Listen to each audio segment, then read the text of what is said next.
Thank you for listening to a Sunday morning sermon from First Christian Church. For more information about these sermons or FCC in general, visit us online at fccflora.com.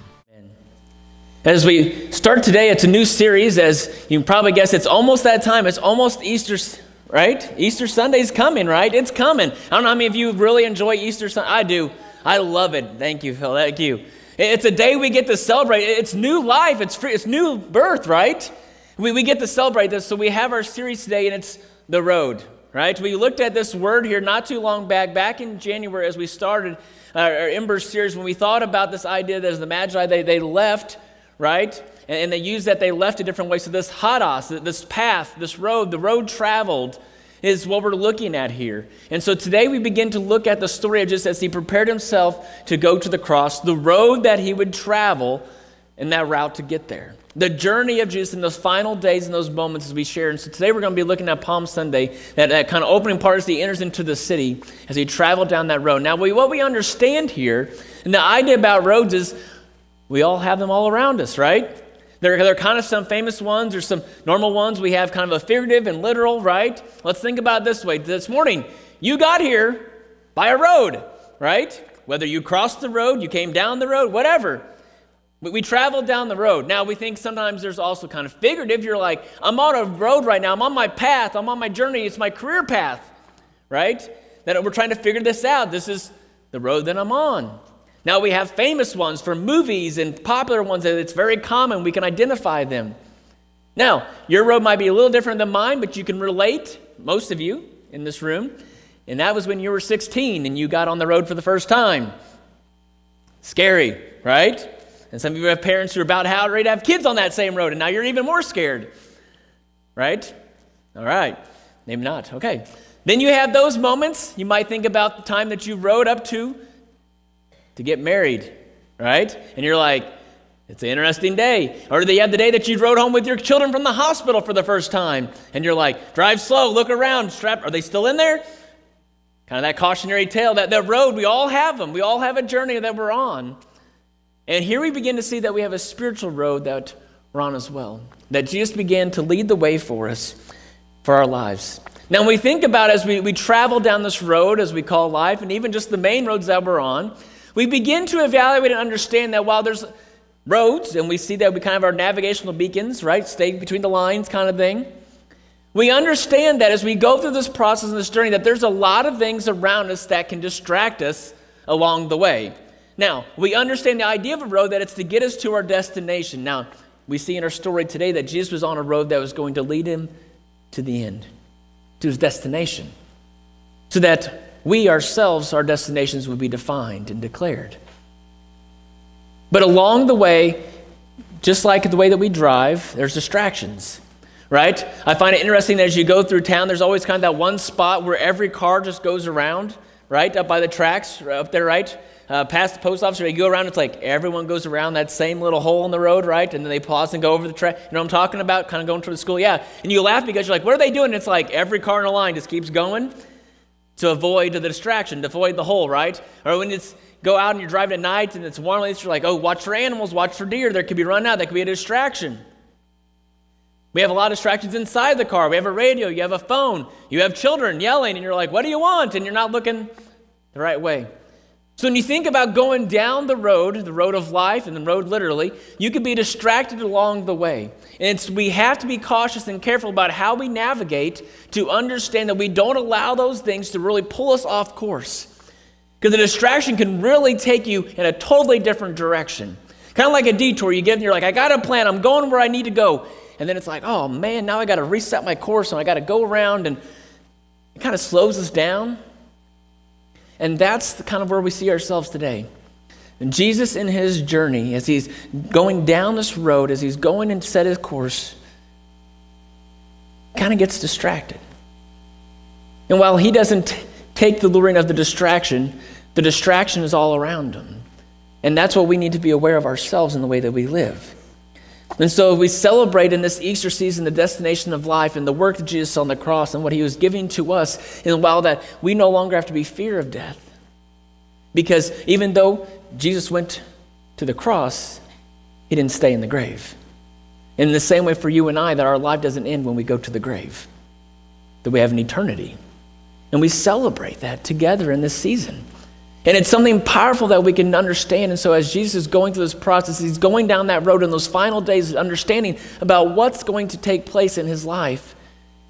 He shows us continually what it means to follow the plan that's in front of him, to follow the path, the road, as we share in this.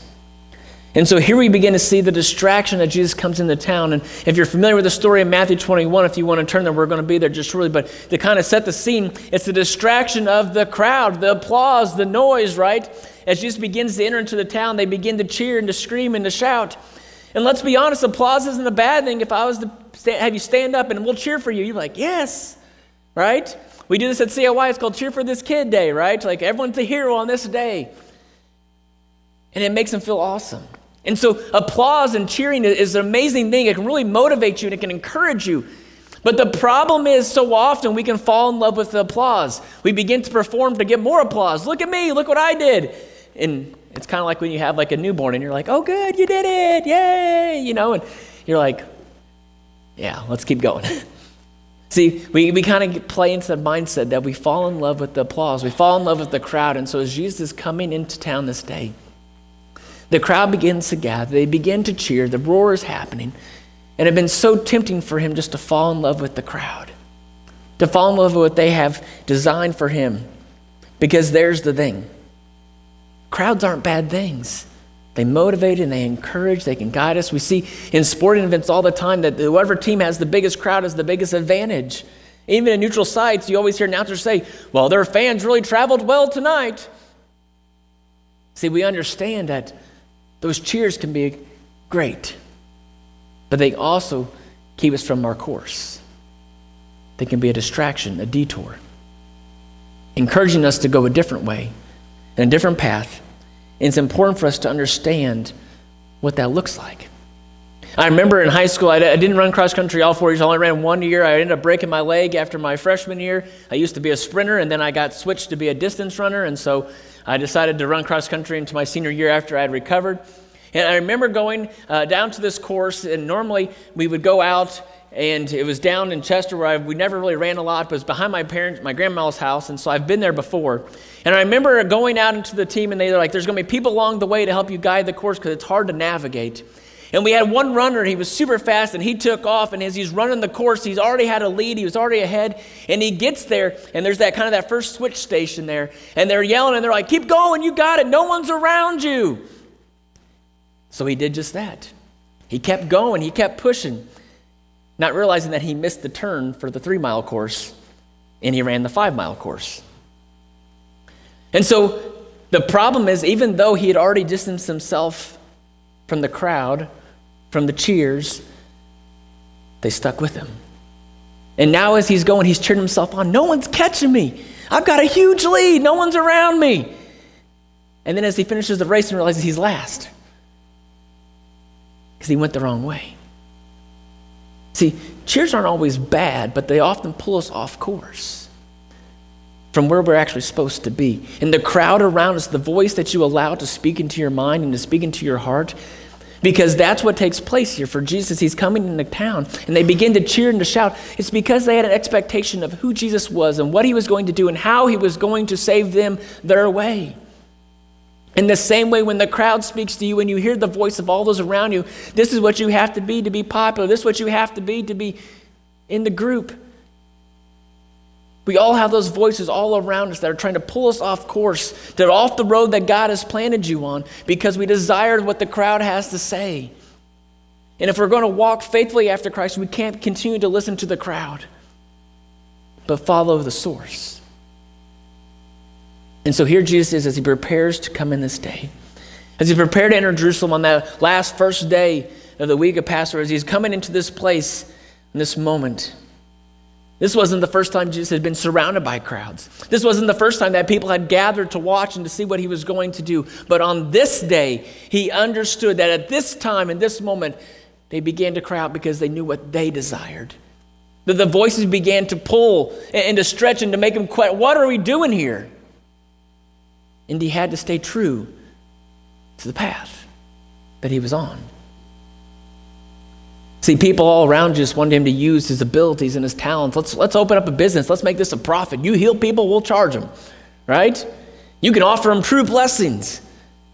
See, people always wanted to take away from the work of God, to put it into the way that they desired.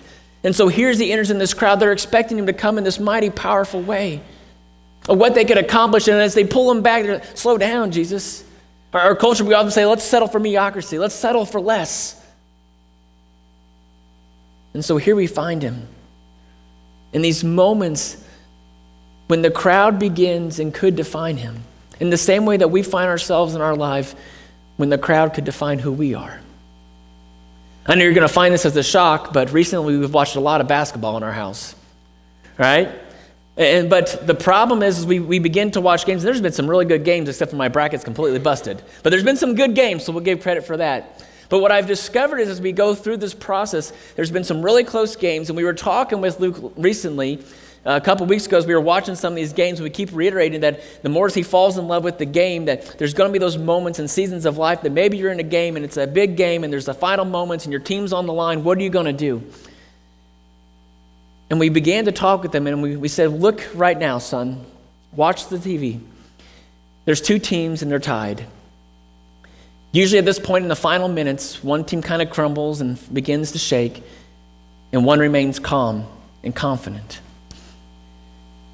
See, the difference here, son, is when you begin to watch in this, you realize one team is confident because they know their identity. See, I struggled with that growing up, that sports were my identity, that basketball was my identity, that was my worth and my value, because that's what the crowd told me. And we don't want him to see that same mistake. And so we began to watch those games, and we realized that so often, sometimes people use that last-minute shot, that last-minute moment.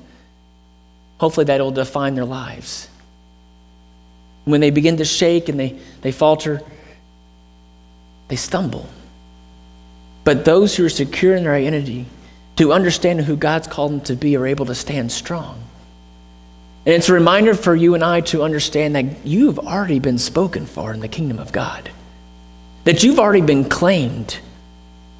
And we miss that so often. And so for so many, rather than understanding that they've been chosen already by the Father in heaven, that they're going to use a shot in basketball, and hopefully that will define their entire lives.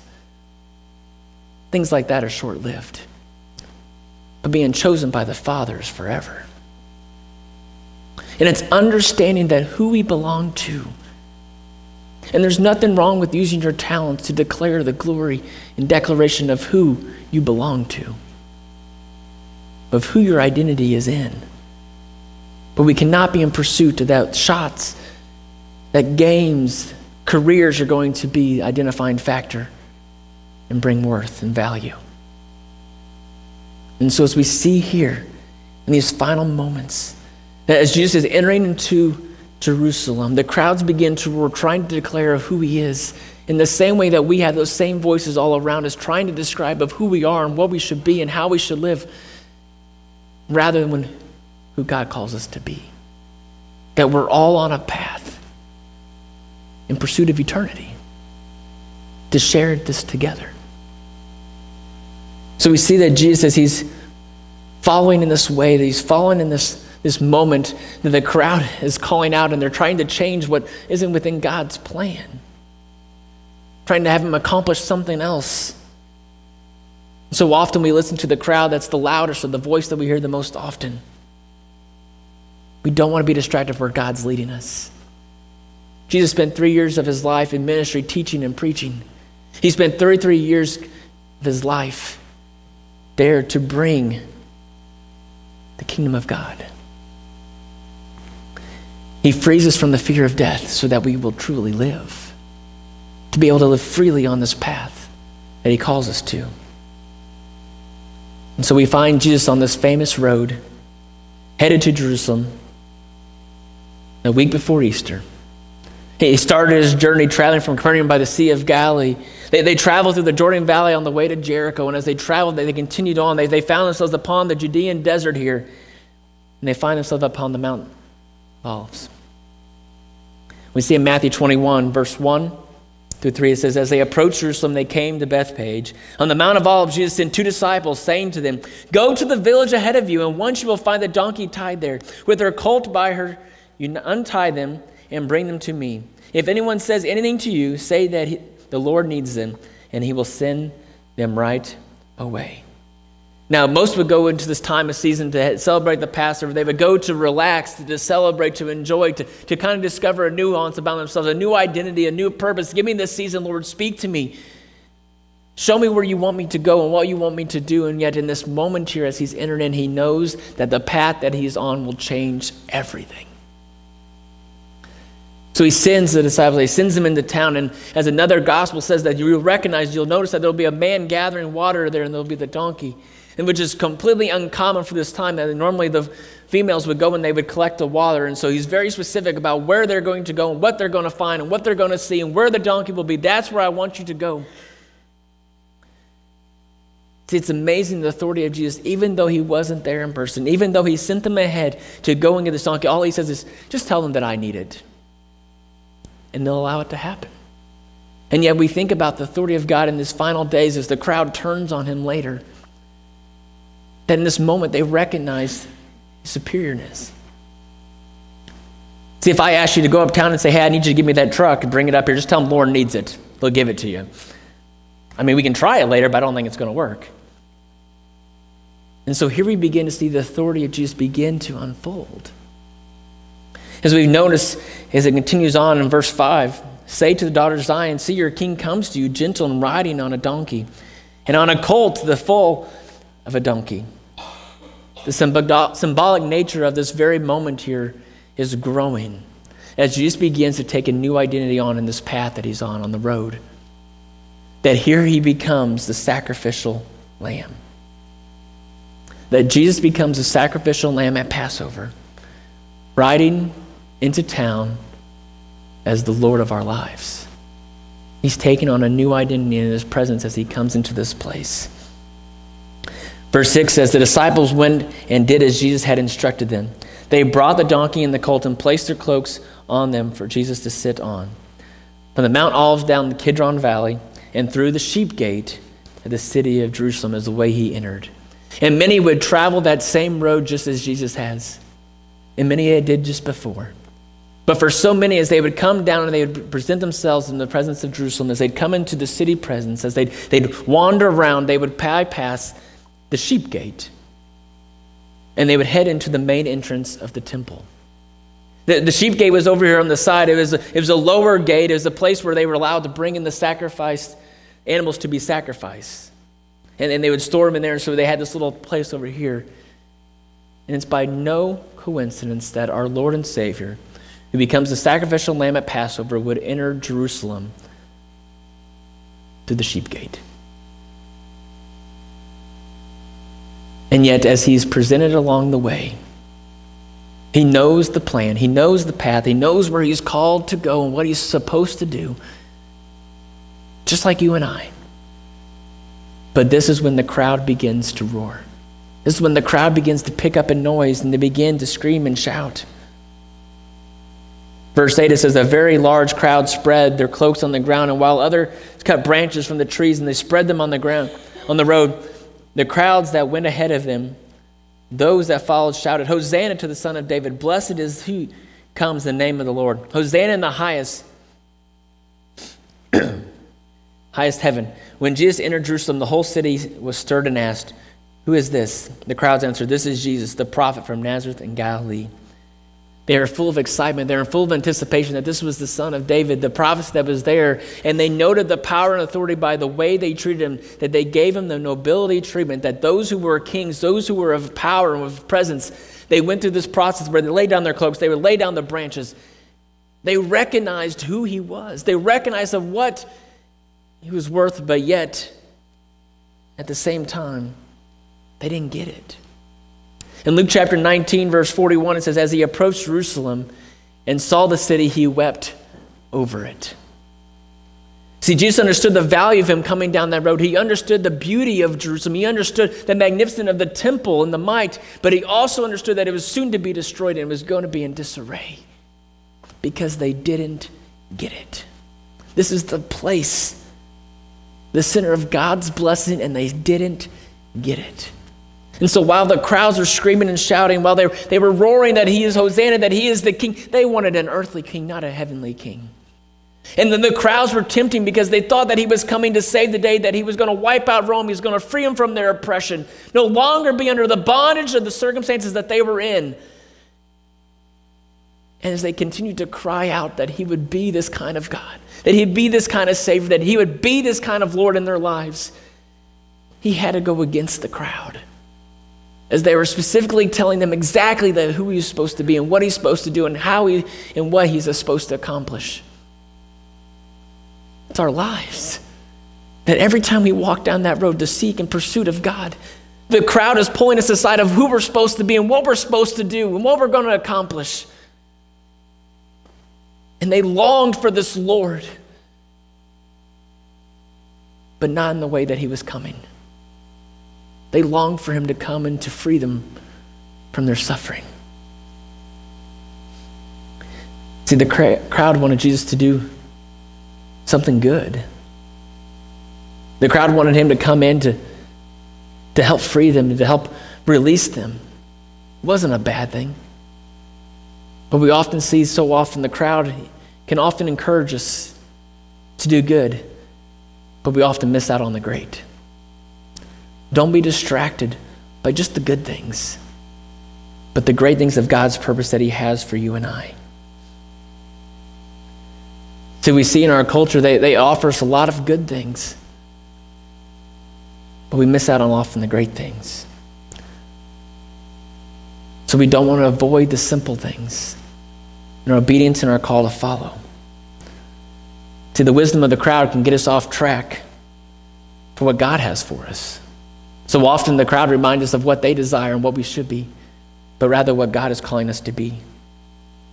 Who are we seeking to impress and who are we playing for?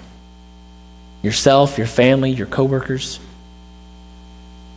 See, what we begin to see here is in the stage of life, in the game that we play as we run around this road and follow Christ, there's always a crowd somewhere. To what crowd are we playing for?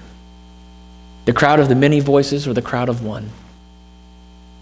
In obedience as we follow Christ and understanding that. And so Jesus models what it means to live for God, to live full out for God. And when we do that same thing, when we follow that same path, that same road to eternity as he laid out for us, he frees us from the fear of the voices. He frees us from the voices that continue to surround us. So we see that we're called to do life God's way, to follow in his steps. Don't listen to the crowd. Don't play for the applause, but to understand. We don't allow those people around us, those extra voices, our culture, to pull us away from the best things that have our God-given purpose. As we'd say in our today's culture, if I was going to translate this out, don't believe your own hype, right? Simply put. Proverbs says it a little different, 29:25. Fear of man will prove to be snare, but whoever trusts in the Lord will be kept safe. I think I like don't believe your own hype a little easier. But we also see this common way that flattery is great in the moment, but don't allow it to be your identity. People often say, don't allow compliments go to your head, and don't let criticism go to your heart. We have to understand who we belong to. We have to understand who has spoken for us from the beginning, who has chosen us. And in this passage, as we see who went down the road to the cross for you and I, that we share in this together. We don't need to listen to the crowd. We don't have to seek the approval of others. Because when we begin to do that, it keeps us from what is truly great. It keeps us from our best version, and it doesn't fulfill. We must realize we need God more than the approval of people. We need his presence over all things. And when we trust in him, it frees us from all else. It frees us from the crowd and the expectations. But we have to choose to follow him. Begin to play for one. And when we hear the voice from the crowd, that it's the voice that rings the loudest, and may it be God's. John 10:14, I am the good shepherd, I know my sheep, and my sheep know me. See, we have an invitation to trust and to follow him. We have an invitation to trust in who he is. Now, as we design this graphic here, as they put it back on the screen here, it's on your bulletin too. Tina actually said it the best for us in our Jesus graphic there. If you don't notice the grunge pattern in there, behind it, Jesus, is actually a road. You can see the road that leads and the trees that surround. And for a while, Tina didn't see it, and then finally she came and she's like, I see it. But the only way that you can see the path is if you look through Jesus. And that might have been the best statement for this whole series. You will truly discover where God is leading you when you look through Jesus. We don't discover the path that he has for us until we recognize him. And that's hearing his voice, allowing him to lead the way. And our prayer for this season of Easter and all the candy and all the stuff we see in the stores, may God's voice be the loudest in our lives.